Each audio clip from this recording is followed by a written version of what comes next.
She's It feeling does. that on. It does. 100%. Because you're so not aware of your emotional self, or you're conditioned to just not talk about things. There's no way you then show up in the world as someone who knows what the hell's going on. So if you're going through stuff, you just keep it all in. And I am so guilty of that. I would, for so long, I've just kept it all in, thinking I'm dealing with it, because that's all I saw from my parents. They didn't allow you to be like, oh, I'm feeling sad. I mean, the emotional intelligence of a 5-year-old in Kenya to a 5-year-old here is so different, because here they allow you to be yourself, whereas there it's like, oh, don't do this, don't do that, don't do this, and then that just develops to adulthood. So you never know how to deal with stuff. Yeah, definitely. I feel like also, if we look at boys, it's always a case of boys don't cry. Keep your head out. Like, you're the man, like, you know, like, firm it, like, get on with it. And I feel that's why we've got a generation of angry black boys, but we don't know why. And it sort of stems into the fact that they've never been able to have an environment where they can openly cry if they want. You know, say, I'm not happy today.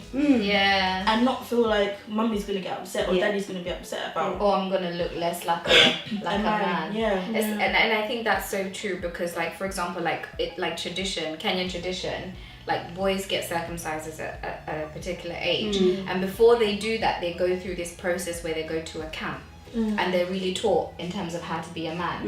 And if we look at tradition, if you get circumcised, you can no longer stay in your parents' house. You move to, it's still in the same homestead, but next to you have your own place, basically. And the idea is you now can't depend on your parents. You have to do everything yourself. So at 13, you know, having to I can imagine the responsibility, and also, you know, being a man, like, don't cry. You are the head.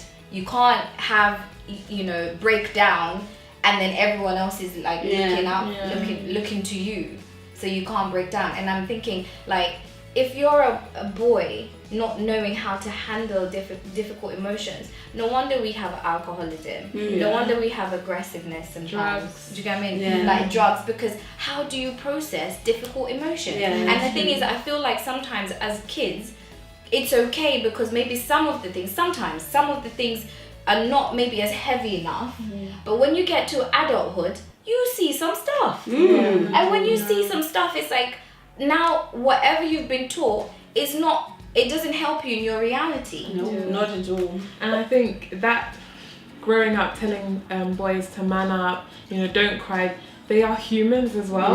They've got the same emotions that females have. So if they're taught to just sort of bottle it up, where is it going? It's gonna come out in their behaviour. It's gonna come out in the way they think.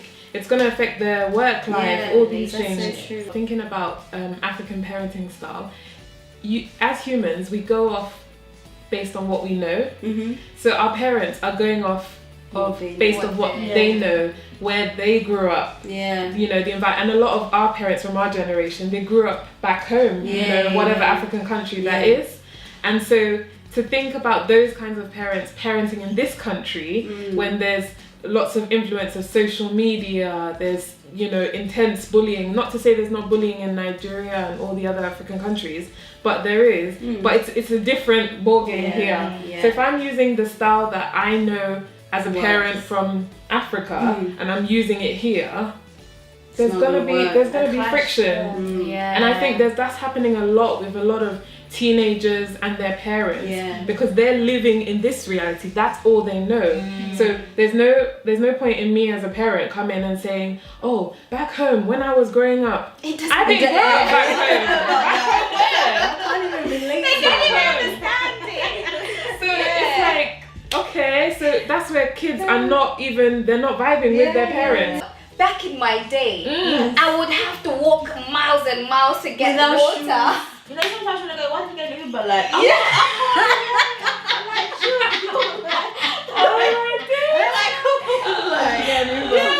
it's so true. We're laughing, but it's so true. Like those, like the younger generation. Oh my gosh, I'm saying the younger generation. The younger generation is cool. I'm happy with my age.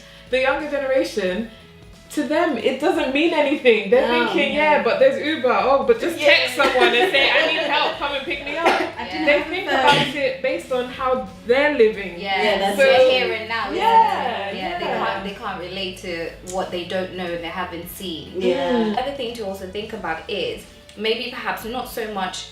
I'm thinking about it from a perspective of even not so much the parenting or the parent themselves, but maybe circumstances that put the parents at a disadvantage, which means the kids are at a disadvantage. But sometimes the parents have to support the family, especially if you're a single mom. You can't, there's only, you have your own struggles as well. So sometimes as humans, it's so difficult to detach your own emotion and your stress with your child sometimes, because if your child is reacting a specific way and you come home, you've been working 24 hours, you have to come home, you have to cook, you have to take care of this child, but now this child is crying and doing nonsense, or they've come from school and teachers telling you, oh, so and so misbehaved. They don't have the patience for that. They don't have the patience and the time for that. So I think also to flip it on the other side is also the parents that came to this country, the change as well. How might that have impacted their mental health, and maybe that had an impact on their children? Definitely. Sure.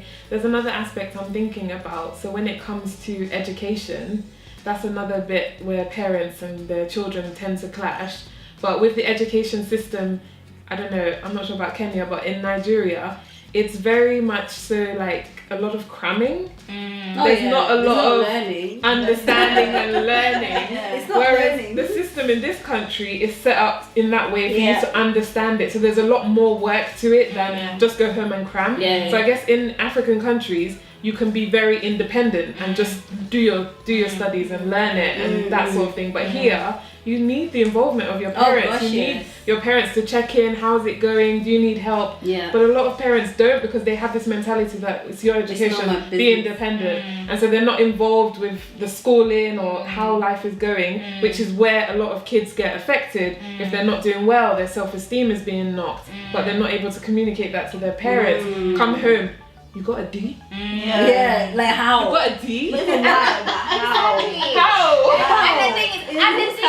Exactly. And the thing is, they'll say to you, the one figure that I used to hate was like, you can't defend yourself, because it's like, so you know how to speak back. Mate. And then it's like, okay, I can't say. And the thing is, you're feeling, you're really feeling it, because the thing is, they're seeing it that you're not, and I can try and see from their perspective, because it's like, wait, I'm going to work, I'm doing all this, all you need to do is just go to school and learn. That's all I'm asking you to do, just go to school and learn. So I can see their frustration, but at the same time, that doesn't warrant that there's other frustrations from the child's perspective as well. So maybe they're struggling, they don't really understand it, but they're not really concerned about that. It's like, why did you, and it's like, okay, you just let them speak, and then it's like, when they ask you why, you're just like, you don't say anything. It's like, who am I talking to? I know, right? You can't be right. Like, who am I talking to? Why I'm talking to you? Why are you not answering? It's like, wait, I tried, but I was shut down the first time. You just So I didn't want to go there. You're constantly on edge. It's almost like if I say something, if I don't say something, I'm gonna get a smack on my face. So what do you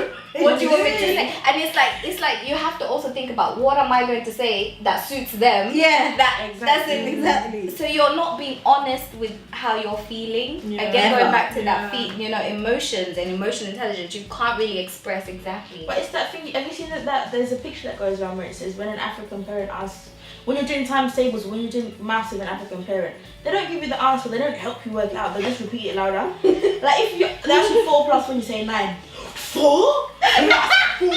It's like, I don't know if I got like, how am I supposed to work with that? How do I answer that? So then you just keep quiet, but then again, when you keep quiet, you don't know, like, you don't know what, it's difficult. It's just a touchy-feely place, but I feel like our generation of parents, I'm hoping that we won't have the struggles that they have, so we can bring up our kids to be more intelligent, like emotionally intelligent, and more open about feelings, and it's okay to cry, you know, like sometimes when my daughter has a tantrum, instead of like, sometimes my instincts would be to shout at her, and then sometimes I'll give her a hug and be like, it's okay, you can cry. And then like, my mum will be like, you see my mum in the corner, mum's like, what's going on?